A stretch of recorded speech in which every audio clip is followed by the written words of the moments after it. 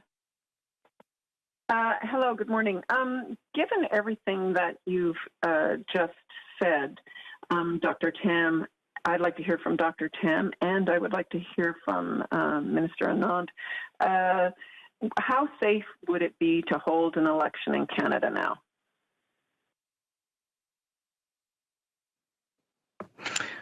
Yes, it's Teresa Tam. So I think what we offer is public health guidance to Elections Canada and link them to local public health authorities.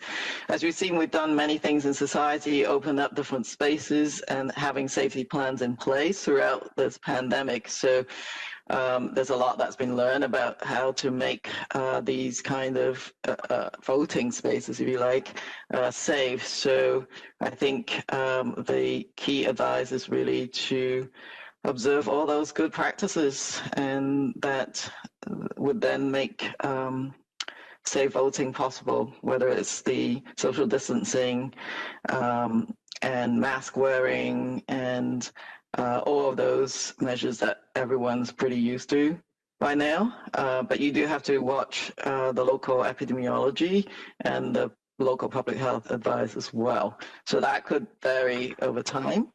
And I believe that Elections Canada has other provisions such as mail-in, which is also a good idea on top of safe practices at physical locations.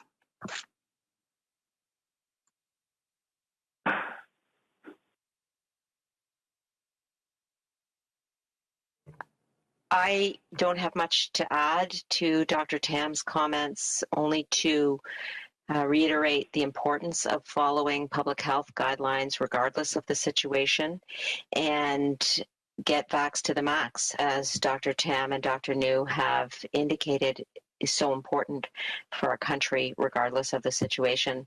For my part, I will continue to be focused on procurement of vaccines and making sure we have the supplies and the vaccines in place for Canada, for Canadians, as well as to donate, which of course is the subject of our announcement here today. Thank you. Follow-up, Tonda? Yes, thanks. I guess Dr. Tam and Minister Anand, I'm less referring to the idea of can we all, send in a ballot by mail, or can we show up at a voting booth safely? I mean, I think that you're right, Elections Canada is focused on that. But I guess I'm asking you, Dr. Tam and Minister Anand, in your backyard, Minister Anand, in Ontario, we're seeing cases double.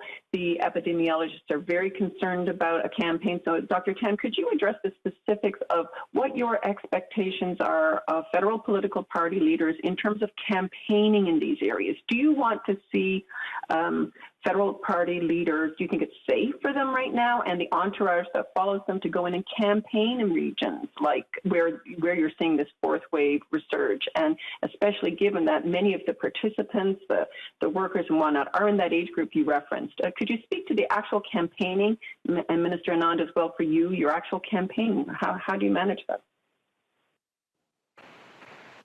Yes, it's Teresa Tam. I'll start. And there are public health measures that people have to observe, including local measures on gathering sizes, but also best practices in any of those gatherings.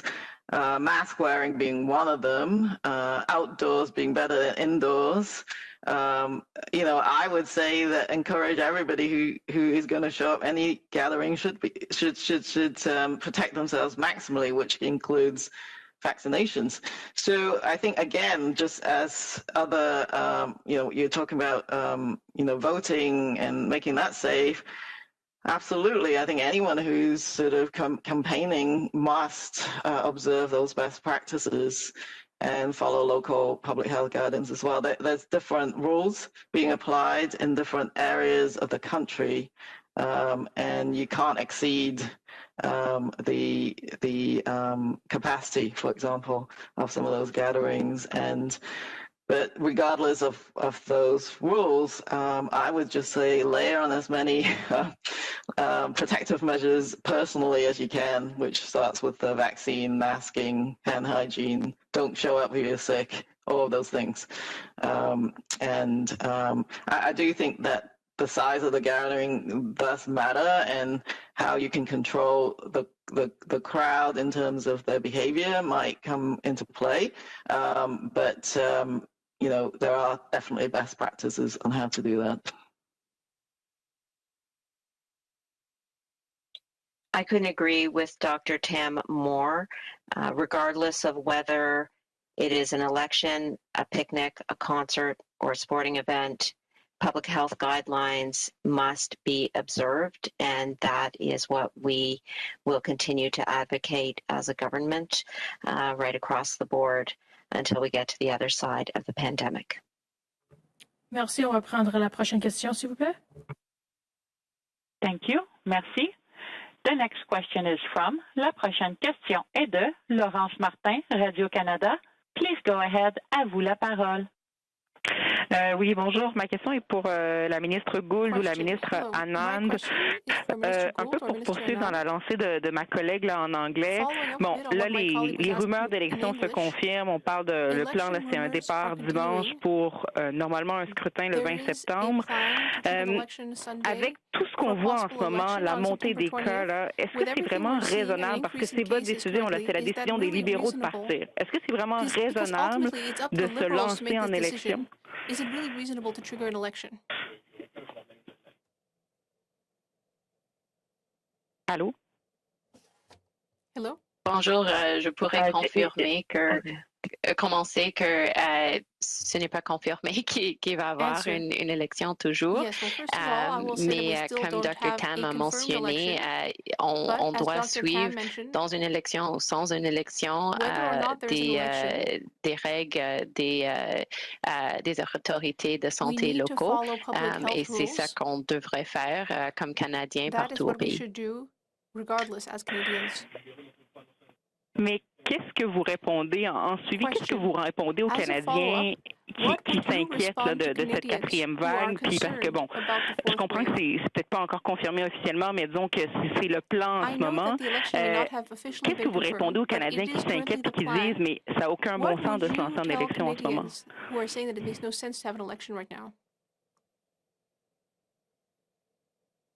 Comme j'ai mentionné, ce n'est pas confirmé qu'il y a une élection à ce moment, mais je peux vous rassurer que tout le monde sur le niveau du gouvernement suit des règles de santé publique. Ça, c'est quelque chose qui est important pour nous et nous suivons des règles des autorités locaux. Même s'il y aurait une élection ou s'il n'y a pas une élection, on va prendre notre guidance pour les autorités de santé publique locaux. Next question, please. Thank you. Merci. The next question is from, la prochaine question est de Jean-Paul Tasker, CBC News. Please go ahead. À vous la parole. Oh, yeah. Hi. Thanks so much for taking our question. Dr. Tam, this question is for you. Do you support mandatory vaccinations for federal public servants? And if so, can you tell me why that might be a helpful concept now that we're facing a fourth wave? Well, I think vaccines are, you know, one of the major,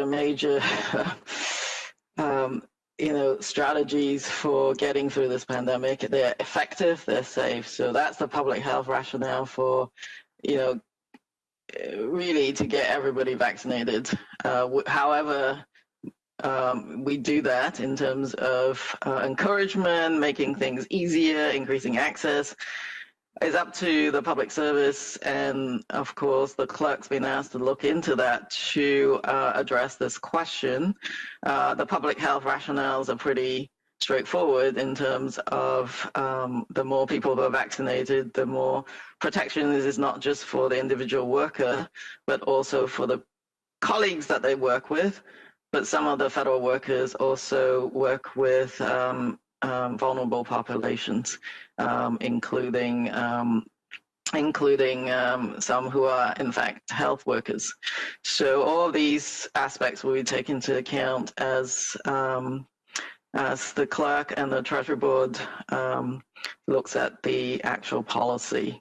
But yeah, I hope that's helpful, because really is, I think employers, government should look at they know their populations, but anything that they feel is effective in getting more people vaccinated, because that's the bottom line, is doing that. But of course, also be mindful of the fact that some people just can't get the vaccine for medical reasons, for example. So all of those kind of contexts have to be examined.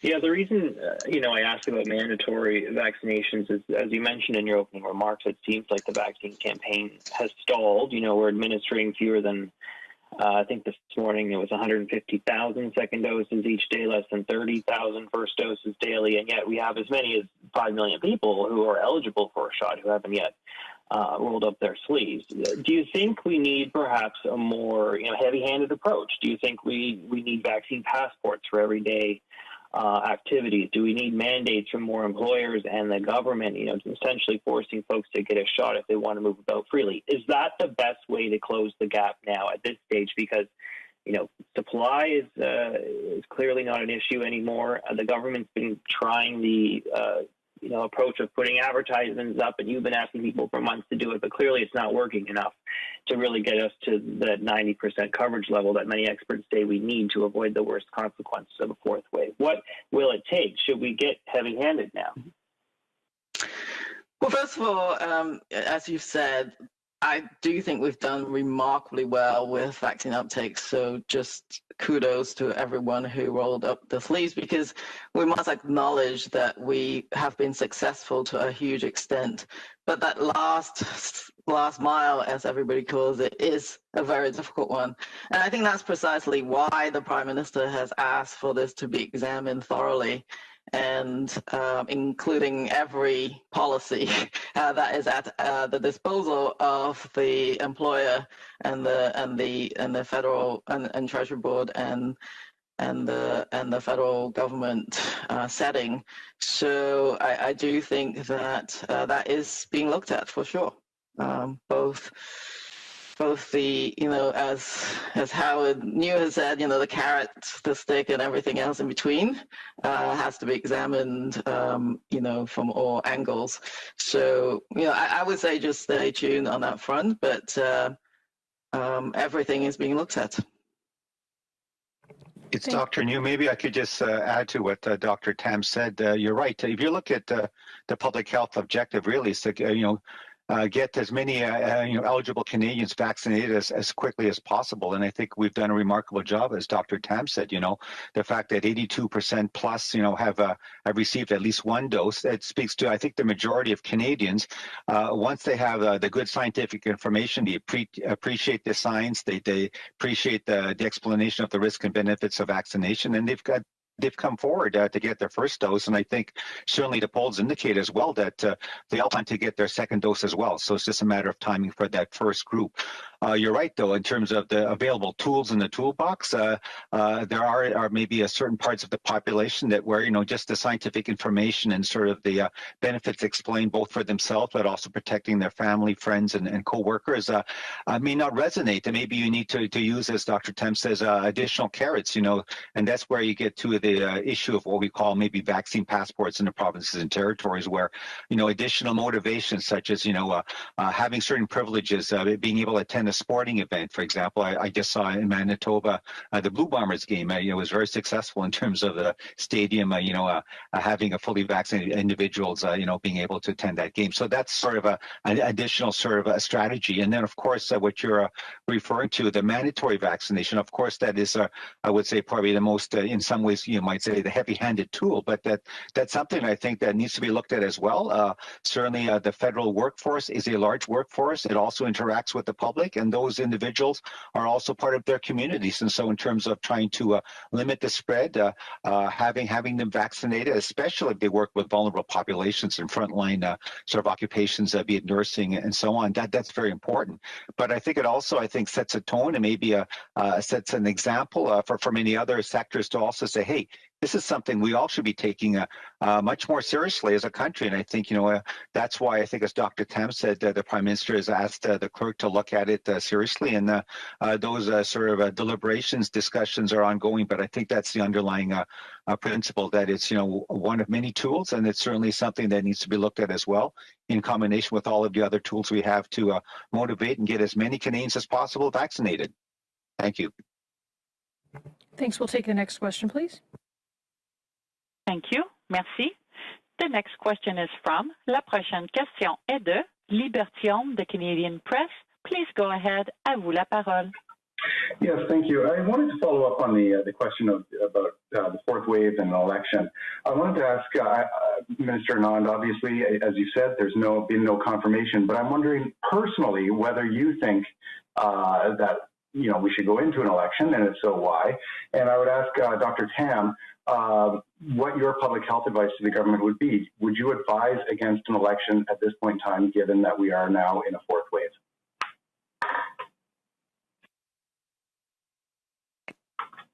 Well, Lee, my focus has been and will continue to be to procure vaccines for Canadians and any necessary supplies to fight the pandemic.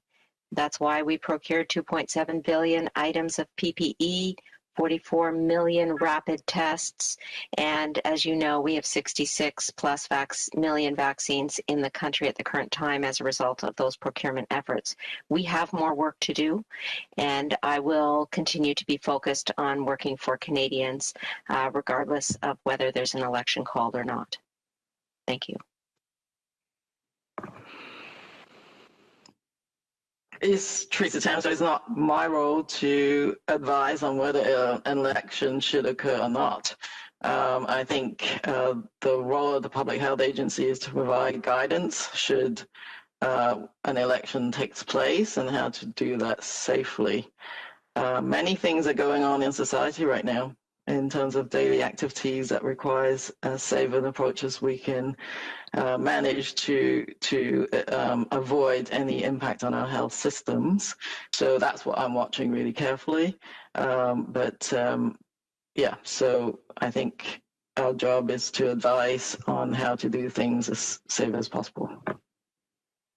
Yeah, it's Dr. Maybe I'll just add to your question, your point. Everyone's talking about the fourth wave, and you can see the fourth wave, and we've both Dr. Tam and myself in our opening remarks talk about it. The fourth wave is really being driven primarily by individuals who are not vaccinated. If you look at the cases, we didn't give the details, but we can give more details later on, is that it's less than 1% of the cases that have been reported to us that are who are vaccinated. So really, regardless of activities and so on going on in society, it's really a very important issue in terms of still trying to show Canadians that it's so important to get vaccinated with the full course of the 2 doses, because the fourth wave and what's happening now is because of many people still, for whatever reason, not being vaccinated.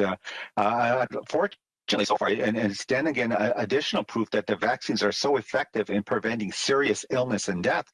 We're seeing what we call a decoupling, so that the cases might be going up in terms of people getting the virus, but in terms of severe outcomes, you can see that at least so far, the severity indicators are still well within sort of the healthcare system capacity and so on because of vaccination. So we keep underlining the point, get vaccinated. There's still a substantial number of Canadians, in the millions, who haven't even received 1 dose, and we certainly would want to look at encouraging or using other means to have those Canadians hopefully come forward and get vaccinated. So anyway, repeating the point again, but I think it's important to stress. Thank you.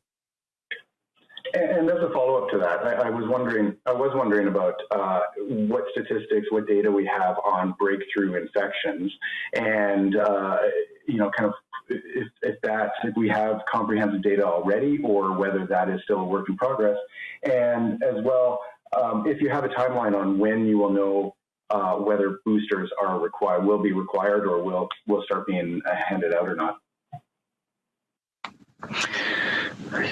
Yes, it's Teresa Tam. So based on the data provided from the provinces, you've seen some of the graphs, if you like, that was presented at our modeling session that's on the website, and you can get more data from the web updates. But there's very few breakthrough infections after 14 days from the second dose. And when based on the information that we're seeing, those, for example, in hospitalized cases, the last time we did an estimate, which is sort of being updated on an ongoing basis, is definitely less than 1%. It's like 0.7% of those hospitalized are in the fully vaccinated population. And you've seen provinces doing their updates, indicating just the vast majority of people who end up seriously sick and in the ICU are fully vaccinated. So the vaccines are very effective.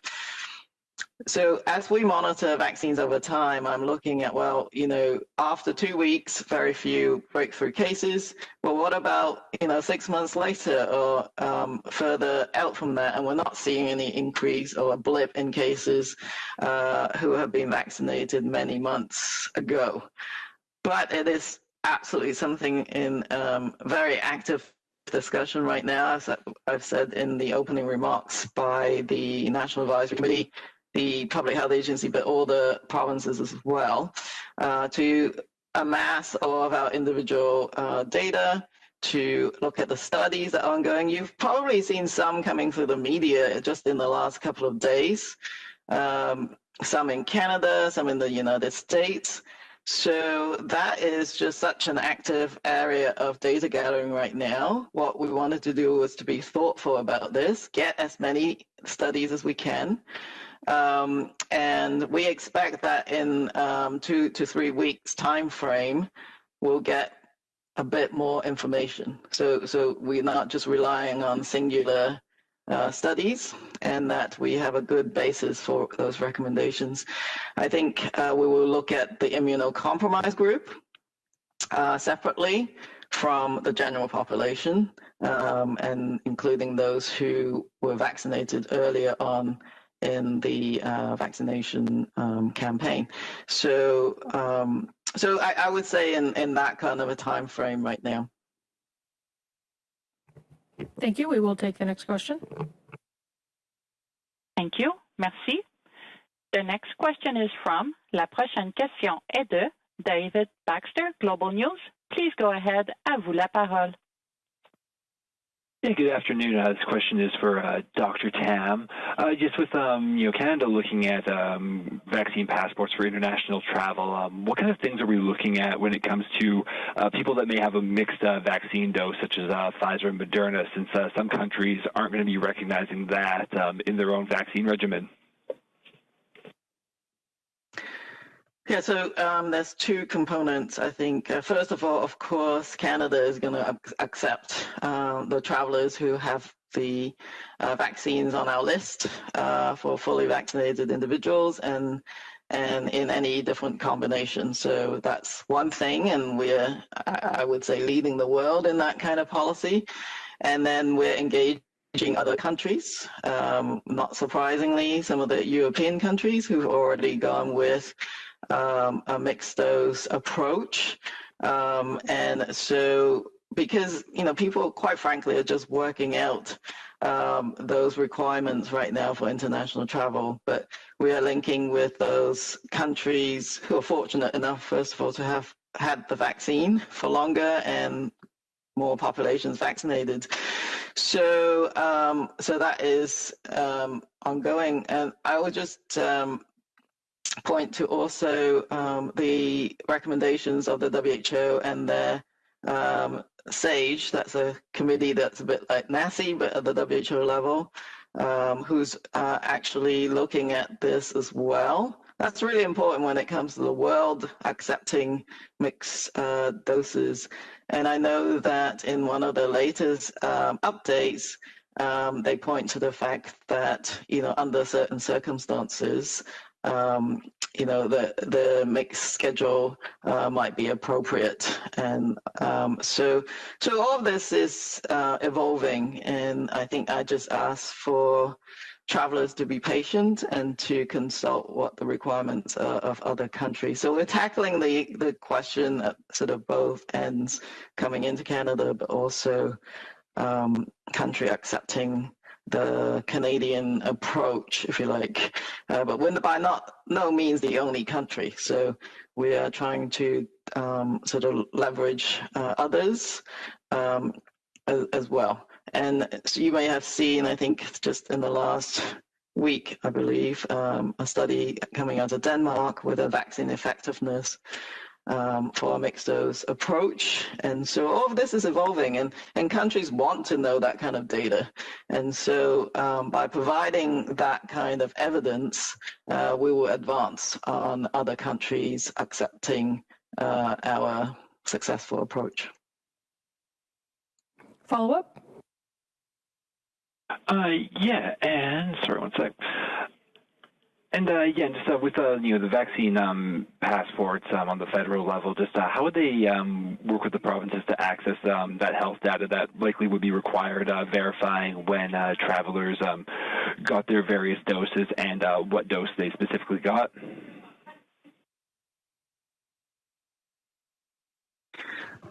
Yes, thank you for the question. And I think this is not an area that I lead in, but I do know that there's been some really great meetings and discussions with provinces and territories. I think they're all keen to see Canadians able to travel with a vaccine proof. I do think ArriveCan is a very sort of world-leading solution in terms of people coming back into the country as one of the contributions. But I think all provinces are keen to work with the standards as well as how that credentialing is going to work. As well as, of course, all the arrangements in terms of data sharing as well.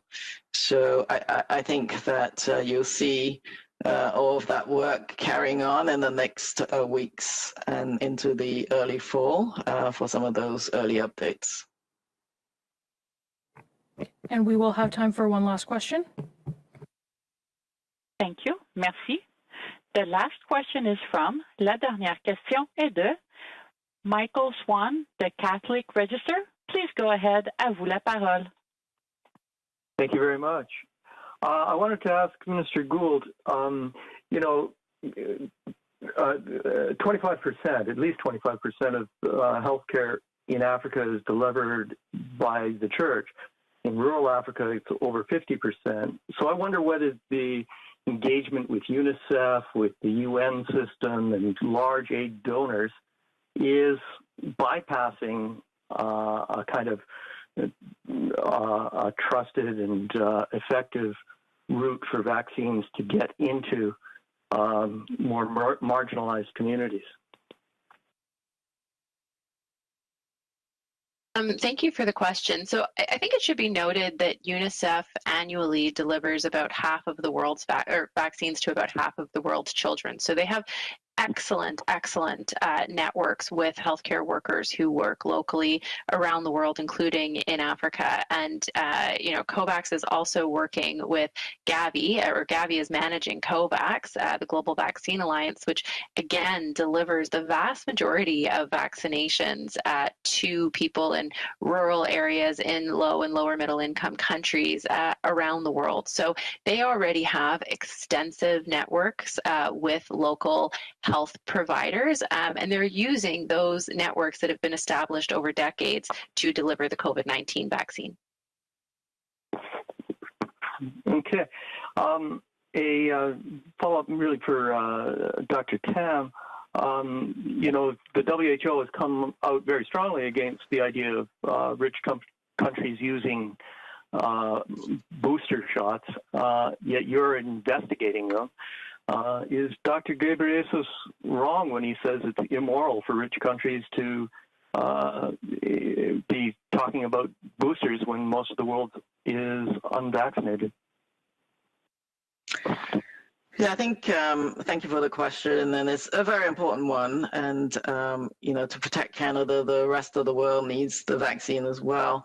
I think in my the last media presser, I said that as a small country and with small groups of people that we're examining right now who might need an additional dose, we can do both. I mean, I think the first group of individuals in Canada, for example, the immunocompromised and others, we're not even talking about booster as much as it is, do they need an additional dose on top of the first 2 doses in order to even mount a reasonable immune response? So those are the questions that we're looking at. At the same time, though, when the National Advisory Committee on Immunization makes recommendations, it's not purely on science. It is also takes into account other considerations, including ethics. You've seen how we prioritize at-risk populations first in Canada when there's a limited supply. So our ethicists are being consulted at the same time as we are making the scientific analysis on that additional dose.